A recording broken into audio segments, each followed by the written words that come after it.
And big statement coming in by Ajmer Dargah chief on Kashi Mathura dispute. In an exclusive conversation, Ajmer Shrine chief has bats for mutual consent on Kashi Mathura dispute.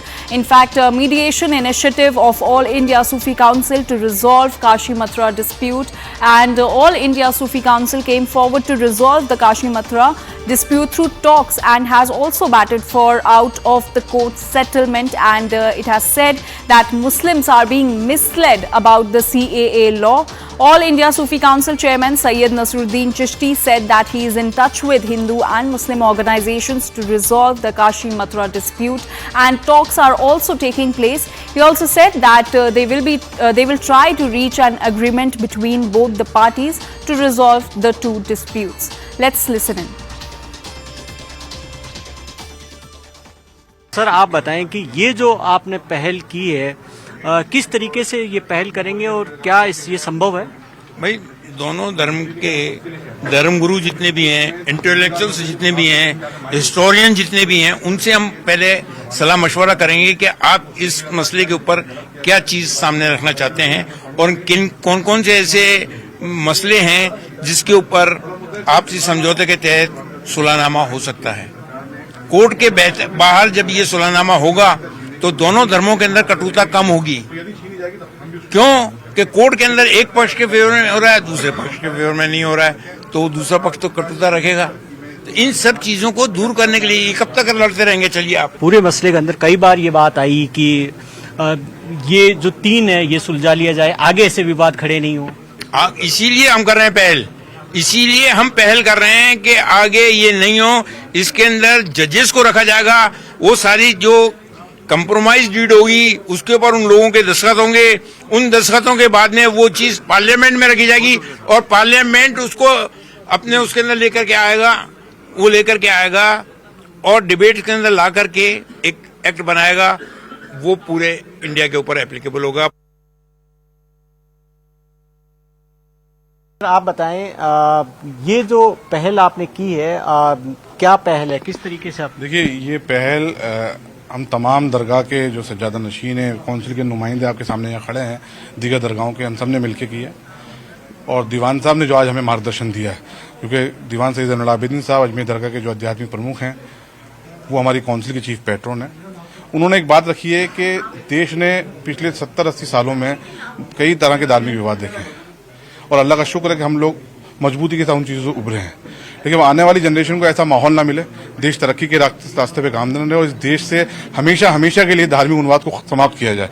उसके लिए बेहतर ये होगा कि मथुरा काशी जैसे जो मसले हैं, इसके लिए हमने तमाम ऑर्गेनाइजेशन, हिंदू मुस्लिम दोनों ऑर्गेनाइजेशन से अपील की है कि ऐसा माहौल बनाया जाए कि हम इस मसले को आउट ऑफ कोर्ट सेटलमेंट के जरिए सेटल कर सकें, हल कर सकें समझौते के साथ, और एक सम्मानजनक समझौता हो जो दोनों पक्ष को स्वीकार हो। दीवान साहब ने एक राय रखी है और हम सब लोगों ने उसके साथ लब्बैक कहा है। हमने कहा हम इसका समर्थन करते हैं कि हर मसाइल का हल बाहर होना चाहिए, क्योंकि कोर्ट से जब कोई फैसला आता है तो एक पक्ष जीतता है, एक पक्ष हारता है, और जो हारने वाला पक्ष होता है वो कोर्ट के फैसले के साथ असहमति के साथ साथ उसके दिल में कटुता और खटाश भी रहती है जिंदगी, वो भुला नहीं पाता है। लेकिन जब आउट ऑफ कोर्ट सेटलमेंट होता है, समझौता होता है, एक दूसरे के दिल उससे दिल भी मिलते हैं, एक दूसरे का सम्मान भी बढ़ता है और एक दूसरे पे विश्वास भी कायम होता है। So those were the statements coming in from the All India Sufi Council and also the Ajmer Shrine Chief. And News 18's Bhavani Deora is now joining us on the story. Bhavani, बहुत बड़ा statement आ रहा है सामने Ajmer shrine chief के द्वारा और all India सूफी council के द्वारा, जिनका कहना है कि काशी मथुरा का जो विवाद है उसे आपस में बात करके सुलझाना ज़्यादा बेहतर रहेगा। देखिए, तो ये जो काउंसिल है वो देश भर के दरगाहों के जो हेड है उनकी काउंसिल है, और अजमेर दरगाह के जो हेड है, दीवान है, उनकी देश भर के अंदर अलग अलग दोनों धर्मों के अंदर लोग मानते भी हैं, उनका सम्मान भी करते हैं। और अब इन्होंने जो पहल की वो कह रहे हैं कि वो एक मध्यस्थता का रोल निभाने की कोशिश करेंगे, जिसमें दोनों ऑर्गेनाइजेशन को, हिंदू और मुस्लिम दोनों पक्षकार है, दोनों के संगठन है, उनसे बात करेंगे और वो इस कोशिश करेंगे कि कैसे दोनों को टेबल पे लाया जाए और काशी मथुरा का विवाद सुलझाने के लिए आउट ऑफ कोर्ट सेटलमेंट की कोशिश इस दिशा में करेंगे। तो ये बहुत बड़ी पहल मानी जा सकती है और अगर ये सही रूप लेती है और आगे बढ़ता है मसला, तो अभी जिस तरीके से ज्ञानवापी को लेकर और मथुरा को लेकर जिस तरीके का माहौल है, तो उसमें हो सकता हो कि आने वाले टाइम में इसमें कुछ उम्मीद की किरण नजर आए। जी भवानी हमारे साथ बने रहिए। VHP's Vinod Bansal is now joining us on this story. Mr. Bansal, a very good morning to you. So big statement coming in from Ajmer Shrine Chief and also the All India Sufi Council, which has said that dialogue should take place on the Mathura dispute, the Kashi Mathura dispute, and we should avoid going to court, and we should discuss it. There should be a mutual consent between the Hindu parties and the Muslim parties. Definitely, it is required. It is not required, not only required this time, but it was required since beginning. Actually, the thing is that everybody knows about whatever the Mughals have done, and the temple and its backside, and if you talk about this Mathura and Kashi, whosoever has visited the place, very well known to him that what is the position of that structure. किस तरह से भगवान राम की जन्म, भगवान कृष्ण की जन्मभूमि को दबाने की कोशिश करी, किस तरह से काशी विश्वनाथ के ऊपर, मंदिर के ऊपर एक मस्जिदनुमा ढांचा खड़ा करने की कोशिश करी, उसकी दीवाल अभी जीप के कह रही है, और अभी हमें सिर्फ पूजा का अधिकार मिला, उसी पर इतना बवाल करना, मुझे लगता है कि बातचीत वाला मसला नहीं है। इनको बातचीत करनी चाहिए तो अपने समुदाय के बीच में बात करें कि आखिरकार कौन लोग हैं आखिरकार की जो पूजा से भी डरते हैं।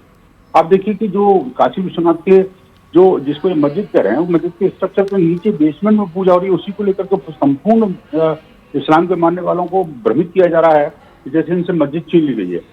और आप देखिए कि इनको ये कहना चाहिए कि ये तो अप्रिशिएट करना चाहिए कि उस कैंपस में कम से कम कोई धर्म आध्यात्म का काम कर रहा है, पूजा करके विश्व कल्याण के लिए प्रार्थना कर रहा है, और ऊपर से ये उसके विरुद्ध जो विस्फोमन कर रहे हैं। मैं कहना चाहता हूँ, देखिए काशी विश्वनाथ का मामला सुलझना चाहिए, निश्चित रूप से सुलझना चाहिए। अगर ये अपने आप बैठ करके सुलझा लेते हैं तो अच्छी बात है, नहीं तो कोर्ट अपना निर्णय लेगा। अल्टीमेटली होना वही है जो सच्चा है, जो तथ्य है, तथ्यात्मक है। लेकिन एक और बात भी देखिए, दारुल देवबंद जैसी जो संस्थाएं हैं वो लगातार जिस तरह से भारत के विरुद्ध युद्ध का ऐलान कर रही है, इस पर ही चुप्पी क्यों साथ जाते हैं भाई? किस तरह की सूफियत है, मुझे समझ में नहीं आता। ठीक है, मैं कहता हूँ कि अगर कोई ये इस तरह की पहल करता है तो वो स्वागत योग्य करना चाहिए, लेकिन आखिरकार इसमें रिकंसिलेशन की, बैठ के बातचीत करने की आवश्यकता क्या है? जो तथ्य और सत्य सारे पीछे चिल्ला के कह रहे हैं कि they are the temples and the superstructure imposed on it is clearly not the mosque, but it was the structure which had been built on the temples only. तो आप देखिए कि ये जो चीजें हैं अब इनको अपने आप ही समझना चाहिए, अपने घर में बातचीत करें बजाय हिंदू समुदाय से बात करने को। मुझे लगता है उसमें कोई वो नहीं है, क्योंकि तथ्य और सत्य हमारे साथ है, न्याय का जो पलड़ा है हमारी तरफ है। हमें पूरा विश्वास है कि देखिए जो काम इनको कहा कई बार, जो दिख रहा है साफ साफ, उसके बावजूद भी अगर ये अपने आप को मानने को तैयार नहीं है तो निश्चित रूप से ये देश संविधान से चलने वाला है, न्याय व्यवस्था इसमें बहुत स्ट्रांग है, तथ्य और सत्य के साथ भारत के लोग जुड़े हुए हैं। तो अल्टीमेटली न्याय वही होगा जो प्रक्रिया के तहत जो है सच्चा है। मुझे लगता है कि अगर ये बात मानते हैं, आपस में बातचीत करके उनको सुलझा लेना चाहिए।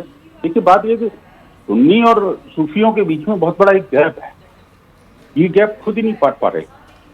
और आप देखिए कि ये जो सूफियत ही है जिसके कारण भारत के अंदर, इस्लाम के अंदर जो धर्मांतरण का जो बोलबाला बढ़ा था। लेकिन खैर कोई बात नहीं, जो हो गया। अगर आज भी अगर ये अपने बैक टू द फोर आते हैं तो इट इज अप्रिशिएबल, और उनको आगे आना चाहिए। इनको बजाय हिंदू समुदाय से बात करने की, मुझे लगता है घर में बैठ करके जो बाकी लोग हैं, जो विरोध करने वाले हैं, जो मस्जिद पक्षकार हैं, उनको बिठाना चाहिए। क्योंकि सच्चाई सामने है, हिस्ट्री गवाह है, और जो सामने जो स्ट्रक्चर दिख रहा है वो अंधी आंखों से भी देखा जा सकता है। इसके बावजूद अगर आप जिद पर खड़े हैं तो आपकी जो जिद है वो महाजिद तो हो सकती है, लेकिन मस्जिद नहीं हो सकती। ऑलराइट।